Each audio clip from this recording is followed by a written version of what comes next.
Welcome to Copilot Podcasts. In 1941, a blind librarian in Buenos Aires wrote a detective story that would accidentally predict one of the most mind-bending theories in modern physics.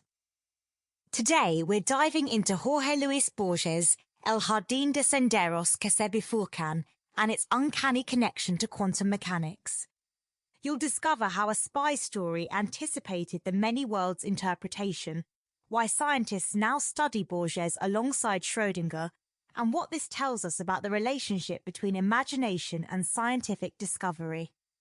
So let me turn this over to you. What exactly did Borges write that has physicists so fascinated? Well, according to the research from the Universidad Nacional y Capodistríaca de Atenas, Borges had this incredible ability to combine scientific and literary elements in his work. He was obsessed with concepts like chaos and order, the origin of the universe, relativity, and infinity. Right, but this wasn't just abstract philosophy, was it? Exactly. The story was published in 1941 as part of Ficciones, and it's structured as a detective story set during World War I. But underneath that surface, Borges was exploring something much deeper, the nature of time itself. Tell me about the plot. What's actually happening in this story? So we have Yu Tsun, a Chinese-German spy who's being pursued by Captain Richard Madden. Yu Tsun is trying to complete a mission for the Germans, but here's where it gets interesting. He ends up at the house of a sinologist named Stephen Albert. And Albert recognizes him? Yes, through what Borges calls a fortuita coincidencia borgiana, a fortuitous Borgesian coincidence. Albert recognizes Yu Tsun as the great-grandson of Cui Pen, a Chinese astrologer who had set himself two impossible tasks. What were those tasks? To construct an infinitely complex labyrinth and to write an endless novel. And here's the key. Albert explains that these weren't two separate projects. The novel itself was the labyrinth. Wait, how does a novel become a labyrinth? This is where Borges gets revolutionary. According to the analysis from Estudiando, the time in Borges' vision isn't linear. Instead, it's presented as a network of simultaneous possibilities where each decision generates a parallel universe. So every choice creates a new reality? Exactly. And here's the quote that blew physicists' minds. Borges writes about Cui Pen's work. En todas las ficciones, cada vez que un hombre se enfrenta con diversas alternativas, opta por una y elimina las otras. En cambio, en la obra del casi inextricable Cui Pen, el hombre opta simultáneamente por todas. Which means? In all fictions, when a man faces various alternatives, he chooses one and eliminates the others. But in Cui Pen's work, the man chooses, simultaneously, all of them. He creates diverse futures, diverse times, that also proliferate and bifurcate. That sounds exactly like quantum mechanics. Right. And this is where it gets really wild. According to the research from El Espectador, Borges may have unknowingly anticipated the many worlds interpretation of quantum mechanics decades before it was formally proposed. But quantum mechanics was already around in 1941, wasn't it? The basic theory was, but the many worlds interpretation, the idea that every quantum measurement creates parallel universes, that wasn't formalized until much later. Borges was essentially doing thought experiments that physicists would later formalize mathematically. So what specific connections are researchers finding? Well, according to Luis Bertrand Arbiaiza Escalante's research published in PureQ, there are three major areas where Borges anticipated quantum logic. First, the violation of the principle of identity. What does that mean exactly? In quantum physics, particles can exist in multiple states simultaneously, what we call superposition. Borges and Schrödinger both understood that the concept of fixed identity doesn't make sense at the fundamental level. Like Schrödinger's cat being both alive and dead? Exactly. But Borges was exploring this through literature. In his story, reality itself becomes fluid. The research notes that identity is different from indistinguishability. You can have elements that are distinguishable as individuals but indistinguishable as a class. That's pretty abstract. How does this play out in the actual story? Well, think about the symbolism. According to the literary analysis, the garden represents life and the decisions we make. Each forking path symbolizes a choice, and each choice leads to a different destiny. But in Borges' vision, we don't just choose one path. We choose all of them simultaneously. Right. And the protagonist, Yu Tsun, embodies this complexity. He's a spy who has to choose between duty and friendship, but the story suggests that, in some sense, he makes all possible choices. Now, the labyrinth is obviously central to this. What's Borges doing with that symbol? The research from Estudiando points out something fascinating. Unlike classical labyrinths that have a center and an exit, Borges's labyrinth is infinite. It has no final destination, which suggests that meaning doesn't come from reaching a goal, but from the act of traveling the paths themselves. So it's about the journey, not the destination? More than that, it's about all possible journeys existing simultaneously. The labyrinth represents what the research calls the structure of the universe itself, an infinite network of forking paths where each choice leads to a different outcome. And this connects to how quantum physicists think about reality? Absolutely.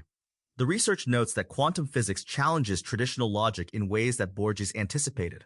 In quantum field theory, there's no physical substance left. An object is just a set of properties, which is exactly what Borges was exploring in his fiction. Wait, so reality is just properties without substance? That's what quantum field theory suggests, and it's what Borges was playing with literarily. The research also mentions that quantum physics violates causal determination. Everything becomes indetermination, which is exactly the kind of world Borges created. This is making my head spin a little. How did Borges even come up with these ideas? Well, according to the Universidad de Salamanca research, Borges was deeply influenced by philosophical traditions, including pantheism, determinism, and complexity theory. But he was also drawing on Eastern philosophies like Buddhism and Taoism. How do Eastern philosophies fit in? The research mentions that these traditions emphasize cyclical time and the interconnection of all things. Borges was challenging the Western conception of time as a straight line, proposing instead what they call a rhizomatic model, where past, present, and future coexist. So he's basically saying time isn't what we think it is? Exactly. And here's what's really striking. The research from the Universidad Nacional Autónoma de México notes that Borges was obsessed with time throughout his work. They quote Ana Maria Barrenechea, saying that in Borges's narratives, all kinds of games are allowed, going back in the flow of hours, exhausting the possibilities of combining present, past, and future, modifying the past, spinning in the endless wheel of cyclical time, bifurcating it, subdividing it to infinity. That sounds like a description of quantum mechanics. Right. And what's fascinating is that this wasn't just abstract theorizing for Borges. The story was actually first translated into English for Ellery Queen's Mystery magazine in 1948, showing how these profound ideas were packaged as popular entertainment. So he made quantum physics accessible before quantum physics was even fully developed? In a sense, yes. And the research suggests this raises profound questions about the relationship between literature and science. Maybe imagination doesn't just reflect reality, maybe it helps us discover new ways of understanding reality. That's a pretty radical idea.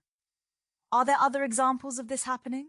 The research mentions that Borges may have been influenced by Olaf Stapledon, a philosopher and science fiction writer. But what makes Borges unique is how he embedded these ideas in literary form, making them emotionally and intellectually accessible. So what does this tell us about how scientific breakthroughs actually happen? Well, the research suggests that our logical intuition is actually a product of brain evolution. It's innate and shaped by our experience of the world. But as the research puts it, logic is this way because the world is this way. Therefore, it is true, but not universal. So our everyday logic might not apply to quantum reality? Exactly. And Borges intuited this. He was showing us that our normal categories of thought, linear time, fixed identity, single realities, might be limitations rather than truths. This is pretty mind-bending stuff. What's the practical takeaway here? I think it's about recognizing that literature isn't just entertainment or even just art. It's a form of knowledge. Borges was doing thought experiments that helped prepare us for scientific discoveries we weren't ready for yet. And it shows how creativity and scientific thinking might be more connected than we realize? Absolutely. The research notes that Borges anticipated concepts like the multiverse and non-linear time through pure imagination. He was essentially running simulations of reality in his fiction.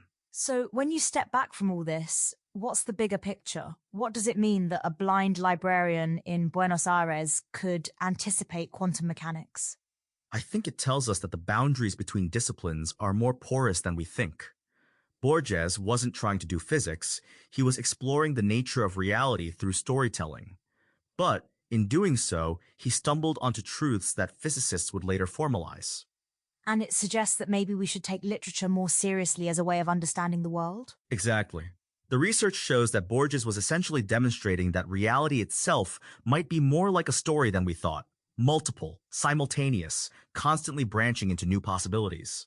Which brings us back to that original insight that we don't just choose one path through life, we somehow choose all of them.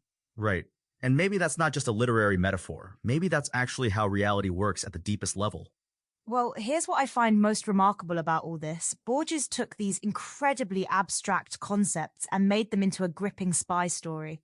He proved that the most profound ideas don't need academic jargon to be powerful. And he showed us that literature itself might operate like a quantum system, with multiple meanings existing simultaneously, waiting for readers to collapse them into specific interpretations. So the next time you're reading fiction, remember, you might not just be entertaining yourself. You might be exploring possible futures, alternative realities, and new ways of understanding the universe. Thanks for joining us on Copilot Podcasts.